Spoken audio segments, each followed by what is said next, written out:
Hi guys, today I'm going to be doing some law revision with you. I'll just be going through the 4 types of rules along with their cases. The first one is the literal rule. The literal rule uses the ordinary or dictionary meaning of a word.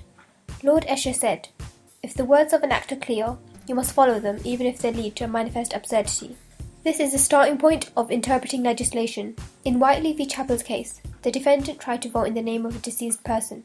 The Act stated that it was a crime to vote in the name of anyone entitled to vote. But as dead people can't vote, they were not included, and so he was acquitted. So, we're going to need more than one case if we want to achieve a sound answer. We'll use Bowman's case as well. A railway worker was killed whilst he was oiling the tracks. There was no lookout man, and so the widow tried to claim compensation. The court used the literal rule and said that oiling did not include relaying or repairing the tracks, so the widow did not claim anything. Now we're going to be moving on to the next rule, which is the golden rule. This is a modification of the literal rule. This can be used to avoid an interpretation which may lead to an absurdity. Now, there are 2 approaches, the narrow and broad. The case study for the narrow approach is R.V. Allen. This man tried to marry twice without divorcing his other spouse. He argued that it was impossible to get married twice anyway, therefore he couldn't have been breaking the law. The court decided to interpret the word marry as to go through a ceremony, and avoided the other meaning. This prevented an absurdity and he was found guilty. The broad approach is Adler v. George. The defendant was charged for obstructing a member of the armed forces in the vicinity of a prohibited place. This was under the Official Secrets Act 1920.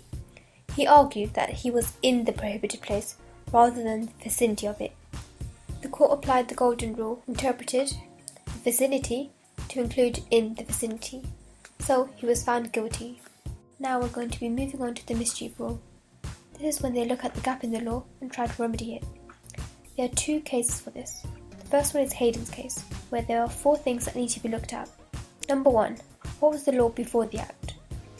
Number 2, what is the gap or mischief in the Act? Number 3, how will they remedy it? Number 4, what is the true reason for the remedy? The second case is Smith v. Hughes. The defendants were prostitutes who were charged under the Street Offences Act, which made it an offence to solicit in a public place. These prostitutes were soliciting in private places, such as windows or on balconies, where the public could see them. The court applied this rule and said that the mischief the Act was trying to cover was to clean up the streets, therefore they were found guilty.